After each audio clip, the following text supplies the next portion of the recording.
Welcome back to the first edition of Big Z Sports and Two-A-Days, brought to you, of course, by Sarchione Ford of Waynesburg and Claxon Communications, 99.9 WTUZ Radio, obviously.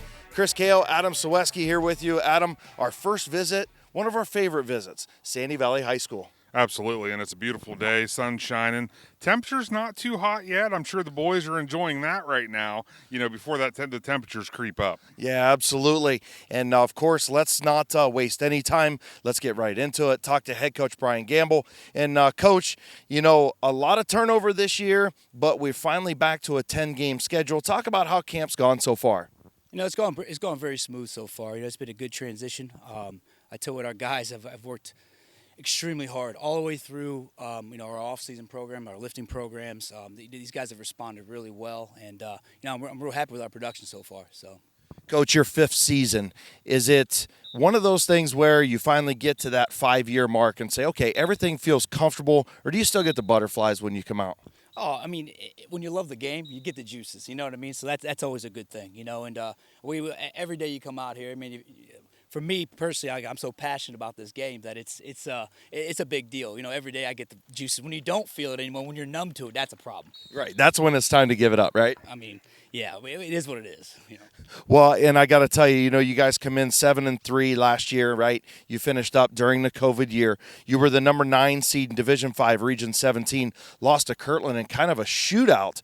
Talk about, how you felt last season went and also how the playoffs went. Well, going in through the pandemic, you know what I mean? And just going through everything we had to go through with Coach Ridenball and everything he had to overcome, to our turf, catching on fire, to just everything in general. Summing up a 2020 year, just all the adversity we had to battle through, and our season, our seniors, they're going to be missed. All those guys, again, we had unbelievable talent there going through there, and we like what we have coming back here for 21, and we're excited about this opportunity now. Coach, you touched on the seniors that you lost last year.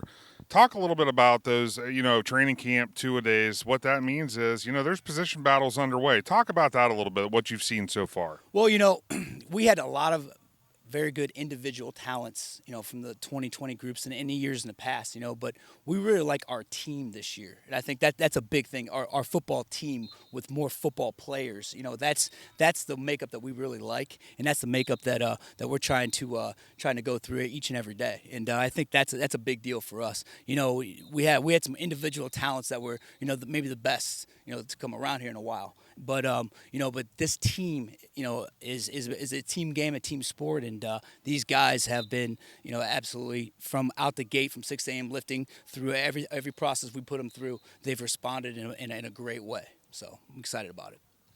Okay, so, Coach, I'm going to ask you about one of those position battles. Of course, Campbell, the all-time Stark County all-time leading passer in Stark County history. I mean, what that kid did is incredible. He's off to college now. Hopefully a great career there. Some things that you're going to have to go through on replacing him. Can you talk about, who you're kind of looking at, maybe quarterback by committee, those sort of things? Yeah, we like all three of our quarterbacks. Ben Petro, Nicky Petro, and Luke Williams. We like all three of them. With the work they put in, the offseason they put in, and just the study that they put in, it's been huge for us. We've been a quarterback friendly type of offense. As you know, and we try to put our guys in best positions possible. We try to do that, and I think we do that too. Especially this year, we're maximizing our talents for what we have to work with, and I think our guys and our quarterbacks have all three of them have put a lot of great work in, and we're excited to see that unleashed, on Saturday when we go against Meadowbrook. Coach, looking at your schedule for this year, front end, you're at home a lot. 3 out of the first 4 you play right here in the friendly confines. The back half of the year, you got 4 out of your last 6 that you're on the road. Talk about the schedule and just how that kind of came together this year. Well, I tell you what, our schedule, the IVC South, I mean, it's a great schedule. It's very competitive. I mean, obviously we got some great coaches in the IVC. A lot of guys I respect, and like I said, it's going to get the heat's going to be turned up, so to speak.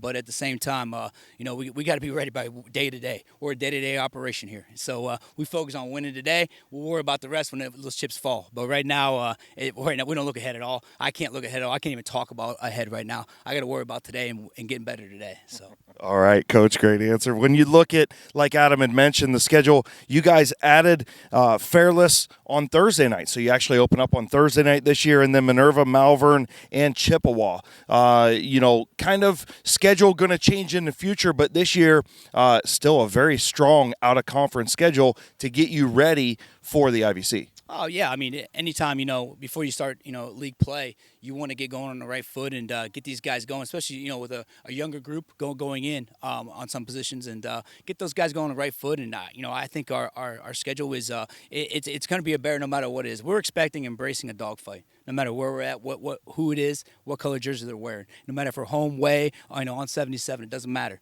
But we're gonna be in a dogfight every time, and we'll embrace that. Well, in dogfights, you're used to those, facing those state champion and Kirtland, and really competing, and probably should have won that game a couple years ago, right?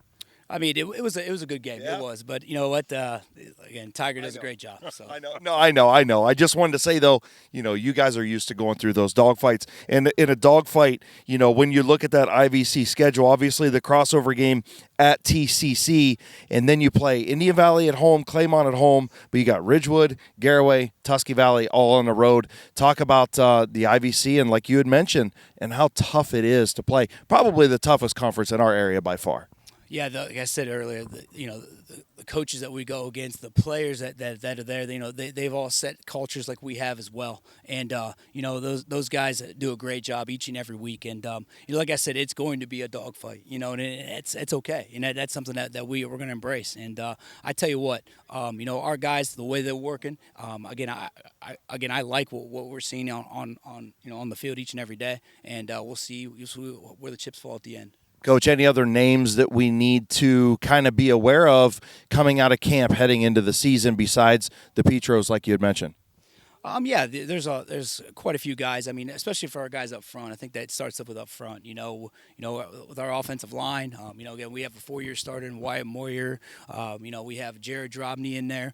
We have guys like Ashton Lee in there. We have Trent Russell in there. We have Brandon Young in there. We have guys up front, and we have other guys that rotate, Trent Russell and guys up front that are going to be that are very impactful guys that we're going to lean on heavily. And then obviously for our skill guys, we know about Mason Tucci. Everybody does, and we know about we got guys like Brock Smith, 2A player for us. It's gonna be a good player. Chad Davis is a guy you can't sleep on. Another running back, outside linebacker for us, and we have a good core group. That's back, and then guys that are sprinkled in there that's going to help our talents. Guys like Troy Snyder is going to help us this year. There's guys out there you're gonna hear the names, and they're gonna be out there for you. And like I said, and I'm sure I left out some guys, but again, I love our production so far. Coach, good luck this season as always. Can't wait to cover the Cardinals this year, and we'll be definitely talking to you post game, and we'll see you live on the air at some point in time this year. Hey, thanks for having me on again. You guys do an unbelievable job covering us, and just thanks for all your productions. Everything you do for high school sports has been absolutely huge, and thank you. Yeah, absolutely. Thanks, Coach. And Adam, wrapping things up here at Sandy Valley. Again, they finished up last year 7-3, 3-2 in the IVC, made the playoffs, lost to Kirtland. But this team and Coach Gamble always has the fight in them. They're going to come and give you everything they got each and every Friday night, and I don't expect anything less. Oh, neither do I, Chris. And Coach Gamble mentioned team, and that's what they always have. They have that competitive nature up here, being that team that's going to produce every week and give everybody a dogfight. Yep, absolutely. Well, stay tuned for our next stop on Two-A-Days. Of course, this one from Sandy Valley High School and the Cardinals, brought to you by Sarchione Ford of Waynesburg, and of course, Claxon Communications, Big Z Sports, 99.9 WTUZ. I'm Chris Kale. That's Adam Sawecki. We'll see you on the next stop on Two-A-Days.